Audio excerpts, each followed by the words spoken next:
A graça e a paz, Igreja do Avivamento. Amém?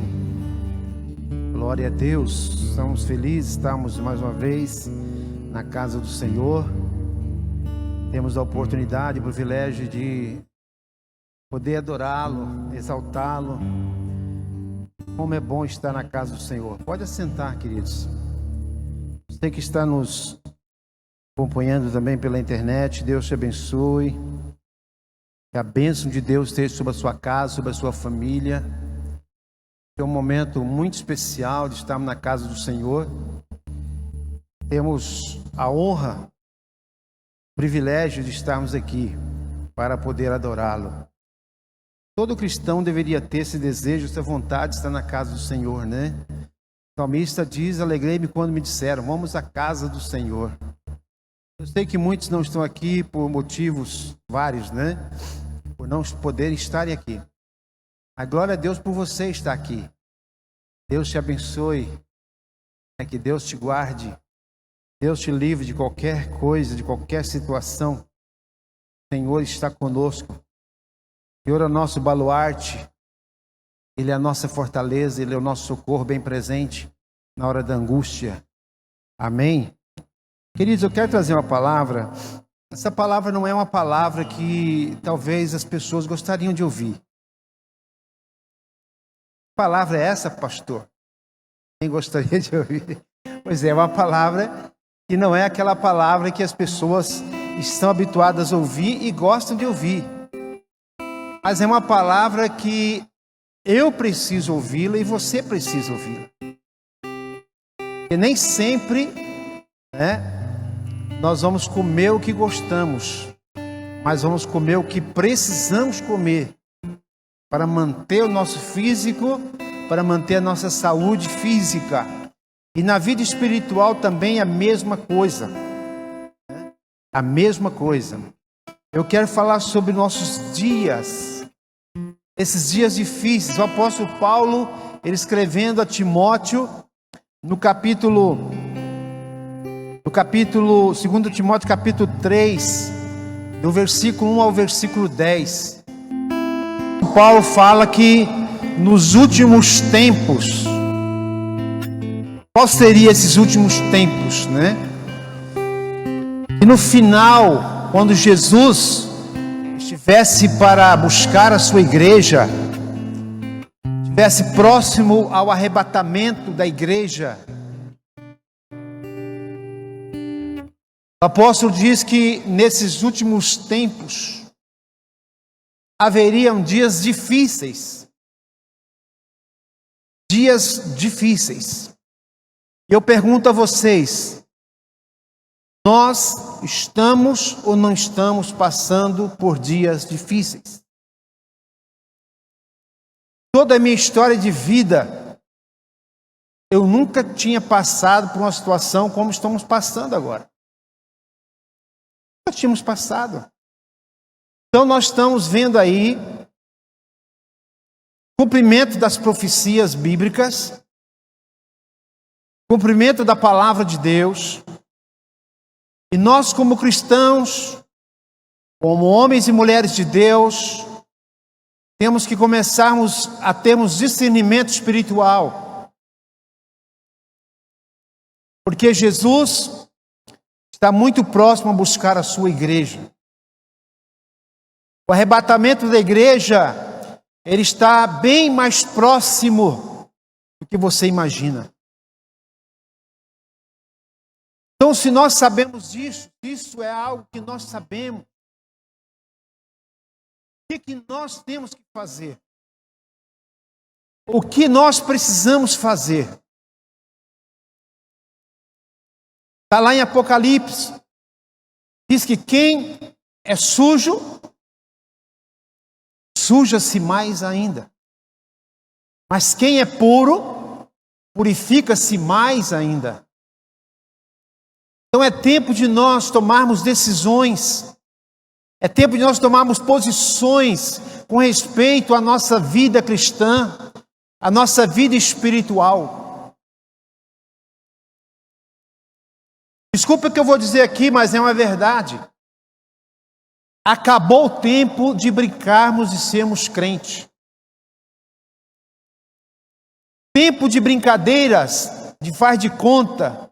Ah, eu sou crente, eu não sou, parece que eu sou, parece que eu não sou. Esse tempo acabou. Nós temos que entrar no tempo da maturidade espiritual. Amém, igreja? Nós temos que entrar no tempo da maturidade espiritual. Nós temos que decidir o que nós queremos realmente. Nós temos que decidir em quem nós cremos de verdade. A palavra de Deus, ela é uma verdade para você? A palavra de Deus, ela é real para você? O que você lê na Bíblia, você acredita que aquilo ali é real? Eu estou fazendo você refletir. Essas perguntas é para nós refletirmos. É para nós analisarmos como estamos espiritualmente, como cristão.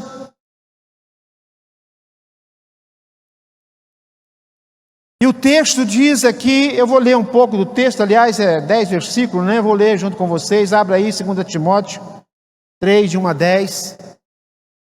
2 Timóteo 3, de 1 a 10. Se você não quiser abrir, não tem problema, só ouça.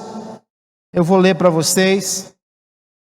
Diz assim o texto: sabe, porém, isto, que nos últimos dias sobrevirão tempos trabalhosos, porque haverá homens amantes de si mesmos, avarentos, presunçosos, soberbos, blasfemos, desobedientes a pais e mães, ingratos, profanos, sem afeto natural, irreconciliáveis, caluniadores, incontinentes, cruéis, sem amor para com os bons, traidores, obstinados, orgulhosos, mais amigos dos deleites do que amigos de Deus, tendo aparência de piedade, mas negando a eficácia dela. Destes afasta-te, porque deste número são os que se introduzem pelas casas e levam cativas mulheres nércias, carregadas de pecados, levadas de várias concupiscências, que aprendem sempre e nunca podem chegar ao conhecimento da verdade. E como Janes e Jambres resistiram a Moisés, assim também estes resistem à verdade, sendo homens corruptos de entendimento e réprobos quanto à sua fé. Não irão, porém, avante, porque a todos será manifesto o seu desvário, como também o foi o daqueles. Tu, porém, tens seguido a minha doutrina, modo de viver, intenção, fé, longanimidade, amor, paciência. Bem, igreja? Olha o que o apóstolo diz aqui, no último versículo. Ele diz para Timóteo: tu, porém, tens seguido a minha doutrina. Que doutrina é esta? Ele está dizendo aqui, modo de viver, intenção de fé, longanimidade, amor, paciência. Queridos, os dias são difíceis. Eles chegaram nessa geração. Os verdadeiros discípulos de Jesus estão vivendo pela fé, firmados nos princípios da palavra. Por isso, querida igreja, nós precisamos voltarmos para a palavra. Nós precisamos voltar para a Bíblia. Que a nossa fé será sustentada pela palavra.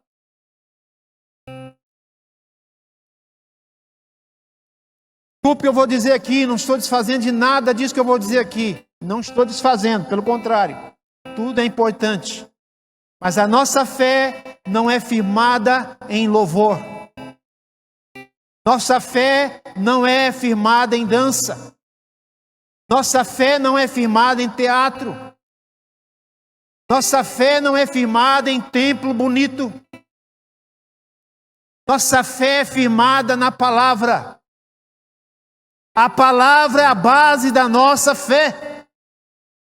Se nós ignorarmos a palavra, nós vivemos só de aparência, mas não de fé. Se ignorarmos a palavra, vamos viver só na razão,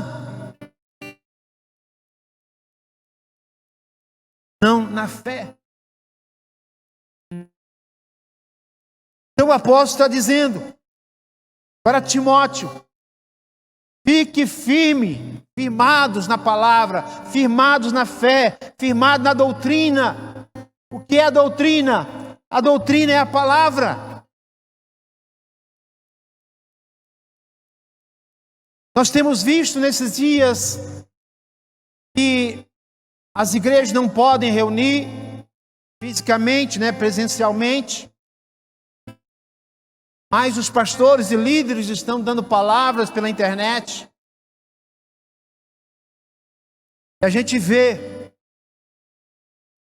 muitas coisas fora da Bíblia, fora da palavra. Eu fico assim achando interessante como que os cristãos gostam de pegar coisas que não estão na Bíblia para poder colocar em prática. Não pegam o que estão na Bíblia para colocar em prática. O pastor ensina a Bíblia o ano inteiro. Um pastor que ele nunca viu na vida, não sabe como que é a vida dele, como que é ele, como que é a família, não sabe nada. O cara fala meia dúzia de palavras, esse cara aqui é o cara. Certo. Esse é o bom. Será que é? Queridos, não existe nenhum pastor bom. Existe pastor que prega a palavra genuína. Esse é o pastor que Deus agrada do seu coração. Bem? Aquele que prega a palavra. A igreja precisa voltar para a palavra. Bem? Nós temos muitos pastores famosos no Brasil. Tiro muito deles. Mas não é porque é famoso que não vai escorregar, sair fora da Bíblia. Pois nós temos que estar cientes em quem nós temos crido, em quem nós confiamos. Ficarmos firmes na palavra do Senhor. Não afastar da palavra, porque os dias são difíceis. E se nós afastarmos da palavra e formos em conto de fada, em aquilo que pastor diz, apóstolo diz, porque é um apóstolo, porque é um pastor, e nós não vamos para a palavra para ver se aquilo está na palavra, nós somos enganados.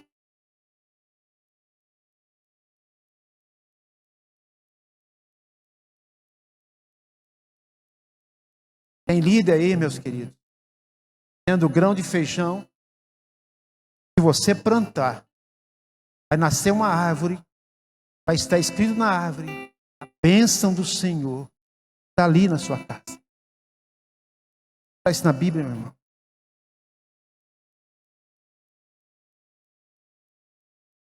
É um caroço de feijão muito caro. R$ 1.000 um caroço de feijão. É brincadeira. É brincar com a fé. Por isso que nós temos que firmar na palavra, queridos. Firmar na palavra. Para não sermos enganados. Para não sermos enganados. Bem, igreja? Não podemos continuar perdendo tempo com as coisas deste mundo. O apóstolo Paulo, escrevendo à igreja de Colossenses, se não me engano, no capítulo 3, ele diz assim: se já ressuscitasse com Cristo, pensai nas coisas que são lá de cima, onde Cristo está sentado à destra de Deus, e não nas coisas que são. A nossa morada, nosso descanso não é aqui. Nosso descanso é com o Senhor.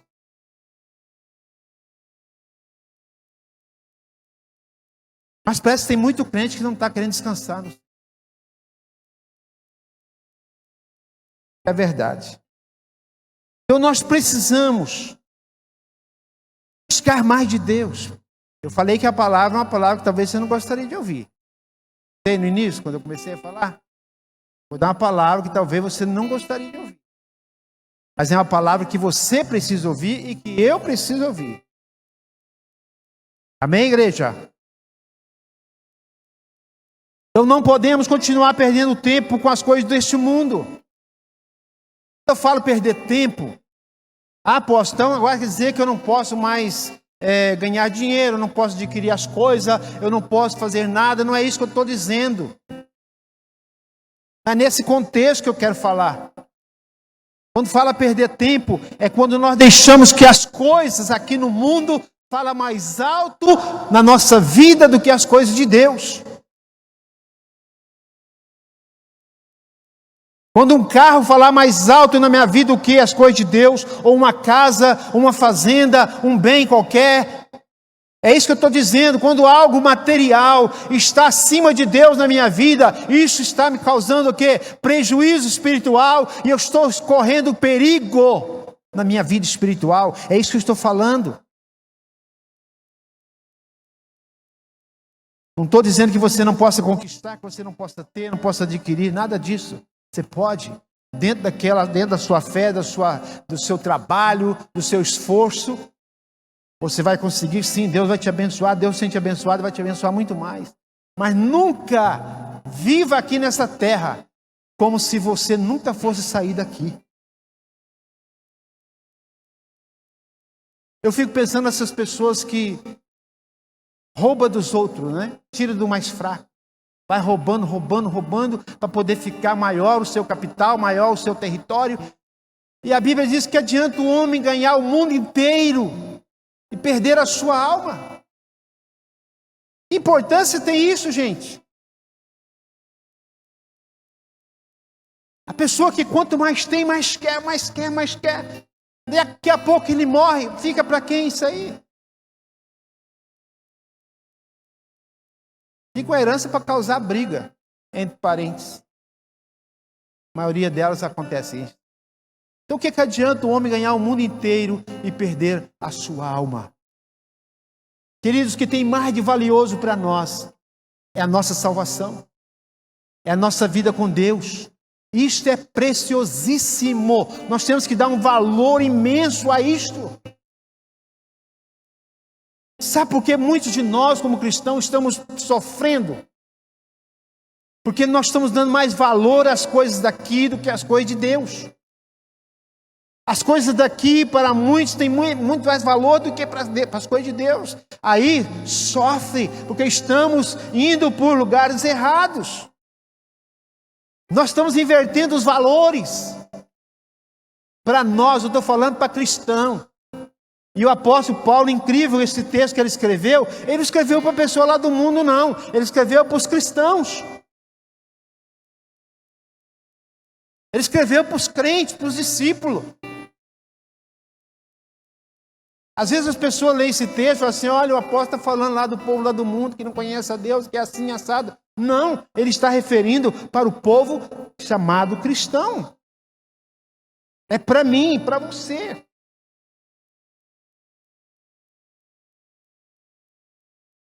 O apóstolo Paulo fala nesse texto, eu vou adiantar aqui porque o tempo não é muito curto, né?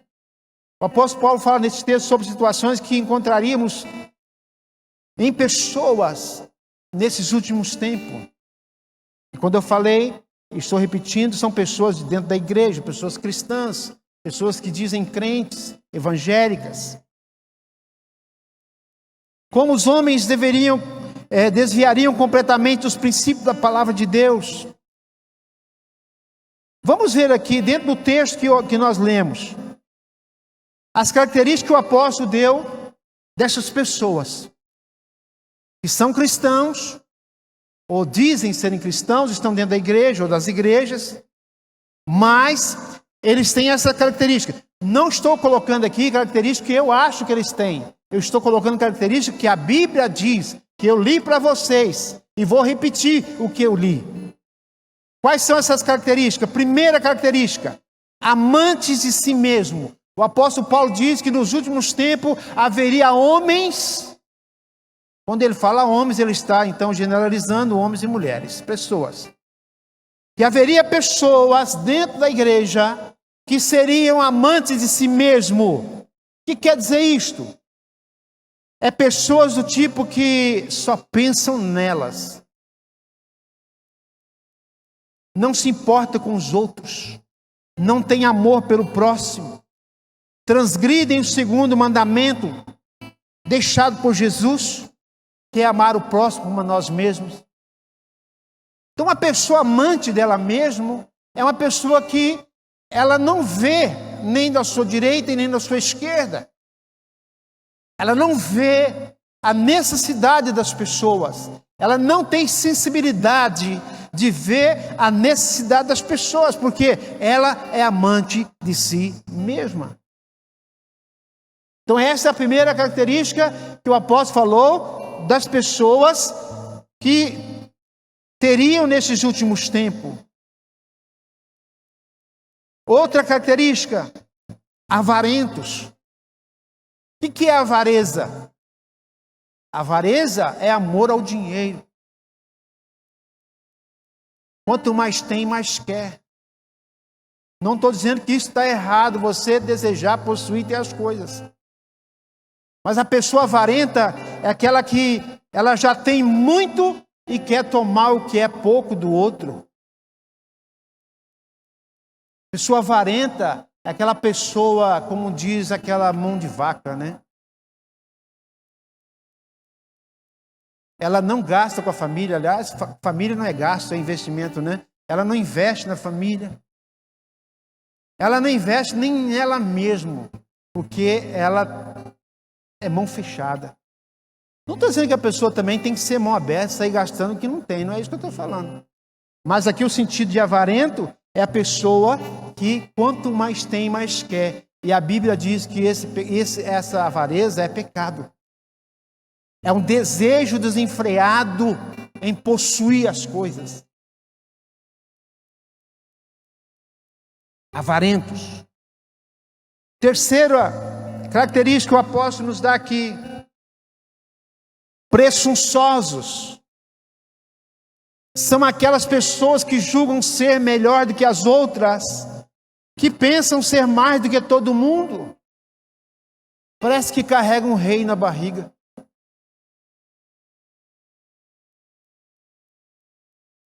Pessoas presunçosas. Pessoas orgulhosas. Gente, eu estou falando, aqui o apóstolo Paulo, o texto que nós lemos, ele está falando de pessoas de dentro da igreja. Eu estou falando para cristão. Estou falando para crente. E essas características aqui é de pessoas crentes, estão dentro da igreja. De líderes, pastores, discípulos, discípulas. Outra característica, blasfemos. O que é blasfemar? É falar de forma injuriosa, conscientemente e deliberada contra o Evangelho e contra Jesus. Gente, você não imagina o que tem de crente falando mal de crente na internet. Você não imagina como que está a igreja do Senhor Jesus. As pessoas estão blasfemando das verdades da palavra. Blasfemando da verdade da palavra. Os evangélicos, muitos evangélicos estão recebendo críticas por estar orando pelo Brasil. Imagina isso. Estão sendo criticados porque estão orando pela nação. Criticados por políticos. Imagine isso. Outra característica: desobediente a pai e mãe. Gente, espera aí. Poxa, isso aqui é demais, não é não? Pessoa dentro da igreja ser desobediente a pai e mãe? Não pode, está errado. Pois é, mas o apóstolo Paulo está dizendo que nos últimos tempos haveria dias difíceis e as pessoas teriam esse tipo de comportamento. Desobediência a pai e mãe. E nós sabemos que o primeiro mandamento com promessa na Bíblia é honrar pai e mãe. Aliás, hoje é dia das mães, né?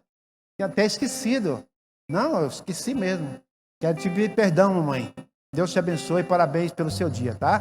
Então já vou dar os parabéns logo antes que eu esqueça, tá? Deus te abençoe e parabéns pelo seu dia. Então, filhos que desobedecem pai e mãe está ferindo um mandamento. Deus disse: honra teu pai e tua mãe. Para quê? Tem um propósito nessa obediência. Tem um propósito nessa honra. Para que você viva muitos anos na face da terra. Filho que obedece pai e mãe vive muito. Mas filho que desobedece pai e mãe morre cedo.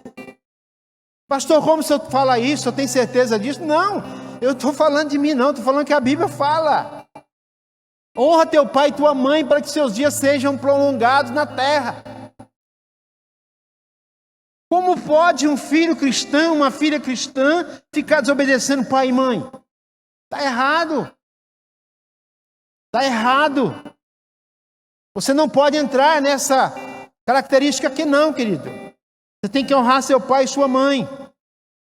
Outra característica, não vai dar para a gente falar todas, né? Nosso horário aqui é muito curto. Outra característica, ingratos. Ingratos. Queridos, como que a ingratidão tem reinado no coração de muitos crentes, de muitos cristãos? O que é ingratidão? É a gente não reconhecer o que Deus faz por nós e que as outras pessoas fazem por nós. Você quer ver um exemplo de ingratidão? Vou te dar um bem simples, você vai entender. Você ajuda uma pessoa 364 dias por ano. 364 dias por ano você ajuda aquela pessoa, você auxilia, você faz tudo por ela. Lógico que a gente tem que fazer isso sem receber nada, lógico. Mas estou te dando um exemplo de ingratidão. Você faz tudo por ela, 364 dias por ano. Aí tem um dia do ano que você fica incapacitado de ajudá-la. Porque você também talvez entrou numa dificuldade. Talvez você também naquele dia não está em condição de ajudar a pessoa. E aí você falha com ela e não ajuda. Sabe o que ela faz? Ela te abandona e diz assim: fulano ou fulana nunca gostou de mim, nunca se importou comigo. Isso é uma ingratidão. E os 364 dias ficou jogado fora? Não valeu nada? Só um dia que a pessoa falhou com você, ele já não presta. A pessoa está na igreja o ano todo sendo abençoado, sendo ministrado. Aí acontece uma coisinha de nada, vou sair da igreja. Eu vou embora da igreja. Isso é ingratidão, meu irmão. Isso é ingratidão. Eu estou falando para crente, estou falando para discípulo.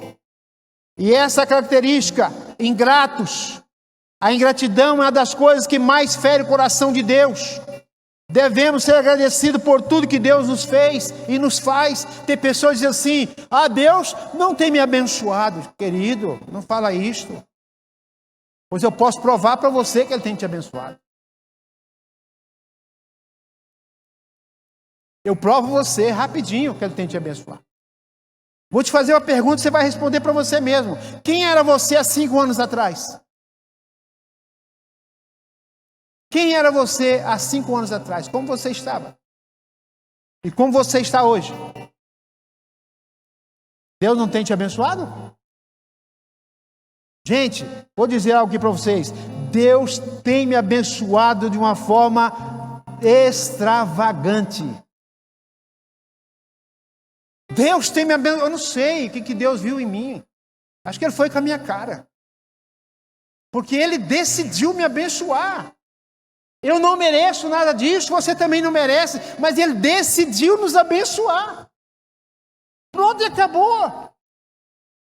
O outro pode ali morrer de inveja, mas não pode acontecer isso. O problema é dele. Deus decidiu te abençoar e pronto, acabou. Você vai ficar dando ouvido ao outro que falou que não aceita isso, não quer isso. O problema é dele. Aceita que Deus te ama. Aceita que Deus tem te abençoado. E creia que Deus tem te colocado em lugares altos. E vai te colocar em lugares mais altos ainda. Não importa o que os invejosos falam, não importa o que as pessoas acham, o importante é o que Deus acha de você, e Ele olha para você, e Ele foi com a sua cara, e por isso Ele tem te abençoado, e te abençoará muito mais ainda, meu irmão. Se você crê nisso, dê um aplauso ao Senhor.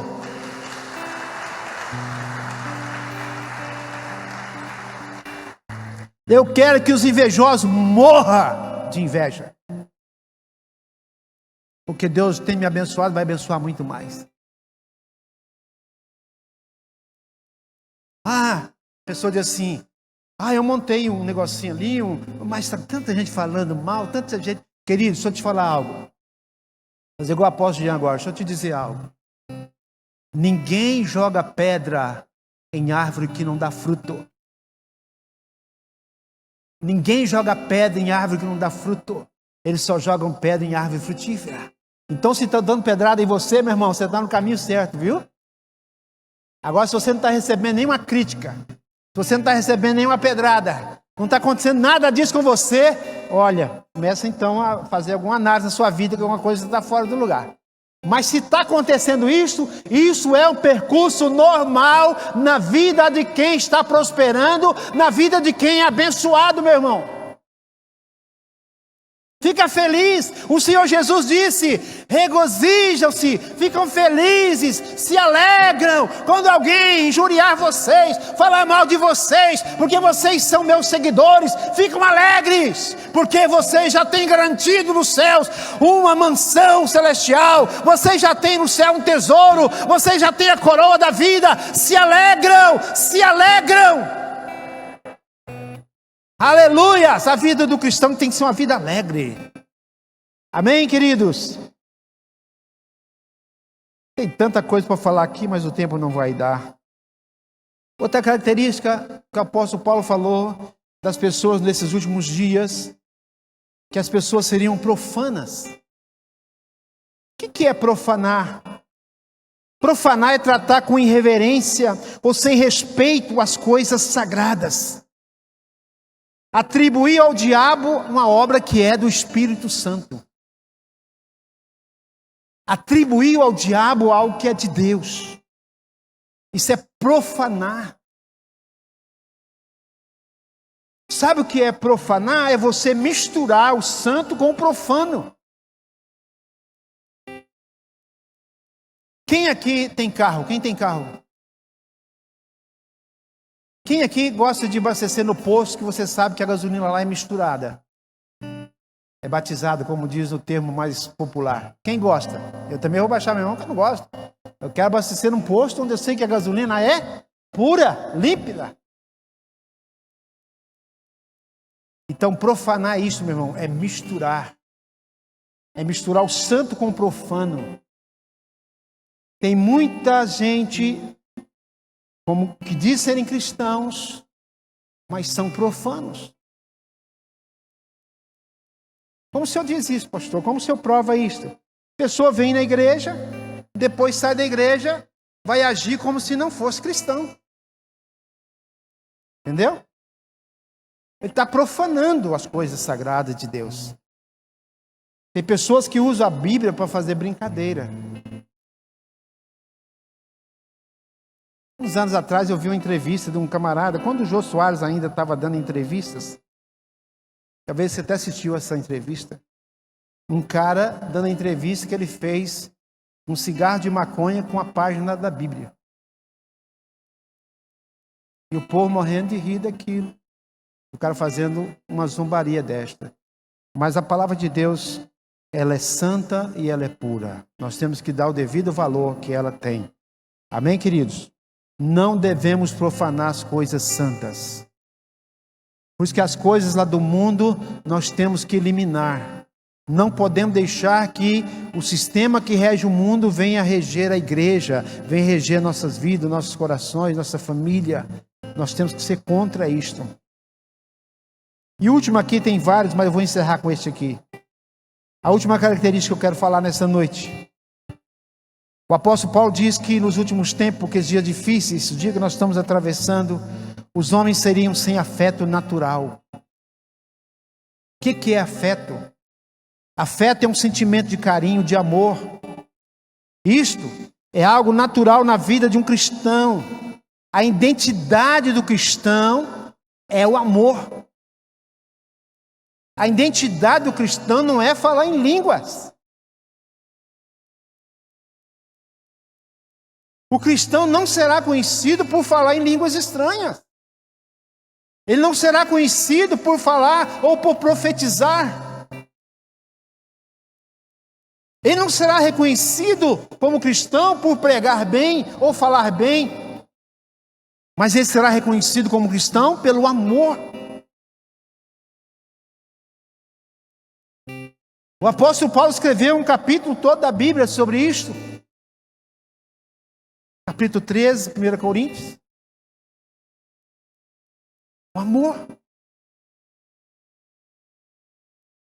Então, sem afeto natural, o que é isto? Sem carinho, sem sentimento de amor. Isso é algo natural na vida de um cristão, de uma pessoa de bem. Mas nesses últimos dias, diz o apóstolo Paulo, que muitos que estão dentro das igrejas perderão este afeto natural, perderão este amor.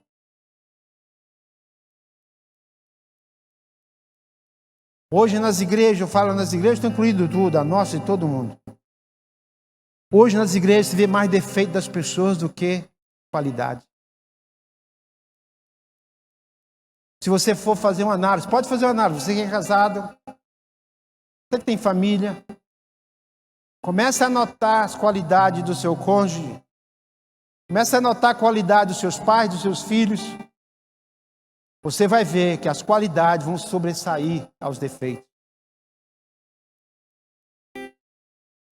Mas é uma tendência natural nossa ver só defeito. Só defeito. Está faltando, queridos, em nós esse afeto natural. Está faltando o amor de Deus no nosso coração. Vou encerrar com uma historiazinha sobre o amor. Uma certa líder de uma igreja chegou para Jesus e orou assim: Senhor, eu quero que o Senhor me faça amar como o apóstolo João amou. Vocês sabem que o apóstolo João foi o apóstolo do amor. E ela fez essa oração ousada. Senhor, eu quero aprender a amar como o apóstolo João amou. E ela fez a oração e Deus respondeu a oração dela. 3 dias depois que ela fez essa oração, alguns líderes da igreja se levantou contra ela. Alguns discípulos também se levantaram contra ela. E ela começou: não estou entendendo. O que está acontecendo? O que está acontecendo? Por que essas pessoas estão contra mim? Por que essas pessoas estão falando contra mim? O que eu fiz? E daí uma semana, o pastor da igreja também ficou contra ela. Aí ela entrou em desespero. Meu Deus, o que está acontecendo? Ela foi para a oração. Senhor, o que está acontecendo? E Deus diz: você não pediu que eu ensinasse você a amar com o apóstolo João? Sim, então, estou te dando a chance de amar. Porque amar quando está tudo bem, meu irmão, é fácil. Ô, meu irmão, eu te amo, como o irmão está bem com você, quando o irmão aceita o que você fala, quando ele está junto com você, quando ele aceita as suas ideias, os seus planos, os seus projetos, que beleza, que amor, que harmonia. Mas aí quando a coisa descamba, meu irmão, quando a pessoa começa a não aceitar mais a sua ideia, quando a pessoa começa a se levantar contra você, aí você diz, meu amor por essa pessoa acabou. É igual no casamento. Casamento é assim, o amor acaba quando começa a ter intrigas, começa a ter briga, quando o marido não começa mais a concordar com a mulher não concorda mais com o marido, aí começa, o amor está esfriando. Queridos, é no momento de dificuldade, é que nós devemos demonstrar o nosso amor. O amor é demonstrado nesta hora, porque quando está tudo bem, maravilha, é fácil amar, mas amar quando a coisa está difícil, aí é o verdadeiro amor. Aquela moça, aquela líder, ela não sabia o que ela estava pedindo, e Deus deu para ela a oportunidade de amar, e ela estava desesperada. O que eu vou fazer? E Deus disse, agora é a hora de você amar. Comece a amar como o apóstolo João. Comece a amar como ele. É assim que funciona. Você amar a igreja aqui quando está tudo bem, meu irmão, tudo maravilha, prédio está terminado, nós temos, está tudo beleza, mas que prédio bonito, que igreja bonita, que maravilha, é o cartão postal da cidade, eu amo essa igreja, não sei o quê. Aí quando a igreja entra numa dificuldade, eu vou mudar de igreja, eu não amo mais essa igreja. Está entendendo? O princípio? O amor tudo suporta. O amor, tudo crê. O cara casa com a menina bonita, linda, maravilhosa, tira da casa do pai. Aí vai ficando mais de idade, é lógico que, desculpa as mulheres que eu vou falar, mas é algo natural, é coisa do físico mesmo. As mulheres têm tendência de se gastar, e lógico. A mulher, desculpa que agora os homens, né? Mas as mulheres... Vamos tirar o chapéu para elas, né? Trabalha, e trabalha, e trabalha. E além disso, ainda tem que ter filho, cuidar de filho, fazer comida para o marido, fazer um monte de coisa, passar roupa, lavar. E a infinidade de coisas. Mas a mulher tem uma tendência de se desgastar mais. Fisicamente, emocionalmente. E aí, de repente, o cara diz, não, meu amor pela minha esposa se acabou, ela está ficando velha, depois que ele também não está ficando, né? Ela está ficando velha, está ficando feia, e eu vou arrumar outra. Não é que o amor acabou. Existe o amor, mas a ingratidão bateu no seu coração. Aí você faz isso. Por isso que há separação, por isso que há divórcio. Porque ninguém está querendo pagar um preço de amar o outro com seus defeitos. Eu vou largar dessa mulher porque essa mulher é cheia de defeito. Ele larga dessa, arruma outra com mais defeito ainda. A pastora Joyce Maia contou que uma mulher foi num dos pastores da igreja dela para aconselhar, para que o pastor orasse por ela. E pastor, vem aqui para você orar por mim que eu vou me casar. Ele falou, irmã, que bênção, vai se casar? É o seu primeiro casamento? Não, meu 8º casamento. Eu quero que você ore porque os 7 maridos que eu já tive, nenhum prestou. Todos foram ruins. Eu quero que você ore para que esse 8º seja o homem da minha vida. O pastor pensou, olhou para ela assim, irmã, deixa eu te fazer uma pergunta, não me leva a mal, mas você não já parou para pensar que talvez o problema seja você? Você já teve 7, nenhum que ficou com você, 7. Será que nenhum desses 7 prestava? Todos eram ruins? Então o problema é com você, minha irmã. Então às vezes é assim, a pessoa quer largar o outro porque não presta. Mas às vezes, infelizmente, é aquela pessoa que precisa mudar algumas coisas na vida dela. Amém, queridos? Amém? Glória a Deus. Dá um amém aí para mim ficar contente com vocês aí. Eu falei que a palavra, talvez muitos não gostariam de ouvir, né? Mas é uma palavra que nós precisamos ouvir como cristão. Glória a Deus. Amém. Eu podia chegar aqui e dar uma palavra de prosperidade. Olha, irmão, Deus vai te dar um carro zero semana que vem. Deus vai te dar uma casa nova. Sabe aquela casa sua, você está achando pequena? Que tem 5 quartos, 5 banheiros e não sei o quê, piscina. Pois é, ele vai te dar uma que tem o dobro de tamanho. Talvez eu sairei daqui aplaudido, quem sabe até abraçado lá na porta. Mas a palavra de hoje é esta. E é a palavra de Deus. Não é a palavra do pastor, não. É a palavra de Deus. Amém, queridos? Sabe o que eu tenho notado? Posso até estar enganado, quero estar enganado. Mas não sei que já veio uma versão na minha mente sobre isso. Parece que toda palavra que eu ouço, eles só falam nisso. Só falam nessas coisas. Você vai ficar mais rico, você vai ficar mais próximo, você vai ter mais coisa. Entendeu? Aquele negócio lá vai sair, você vai ficar isso. Parece que tudo se envolve nisso, gente. E a pregação do Evangelho? E a palavra viva, cadê? Lógico que nós precisamos falar de dízimo e oferta e dentro de um princípio da palavra. Mas eu vejo que a coisa está descambando para um lado assim, totalmente fora. E sei lá se é a minha cabeça, eu posso também estar meio perturbado da cabeça com esse negócio. Mas a verdade é esta. Deus tem palavra poderosa para os nossos corações. Vamos ficar de pé? Aleluias. Vamos orar. Pedir ao Senhor que nos abençoe, que essa palavra fique no nosso coração. Eu sei que nenhum de vocês tem esse tipo de atitude, tudo isso que nós falamos aqui, né? Mas nós precisamos aprender sobre isso. Pai querido, em nome do Senhor Jesus, peça a tua bênção sobre a vida da igreja, sobre o teu povo.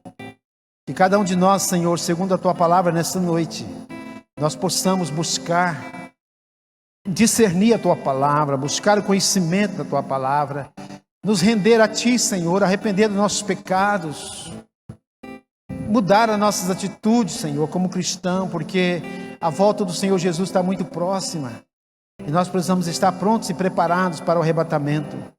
Aqueles que ainda não se decidiram, meu Pai, que eles possam decidir. Aqueles que ainda não se converteram, que eles possam se converter, meu Pai. Que haja, meu Deus, uma mudança radical na vida das pessoas que ainda não te conhecem. Que elas possam, Senhor, se render a Ti, arrepender dos seus pecados e confessar o Senhor Jesus como Salvador.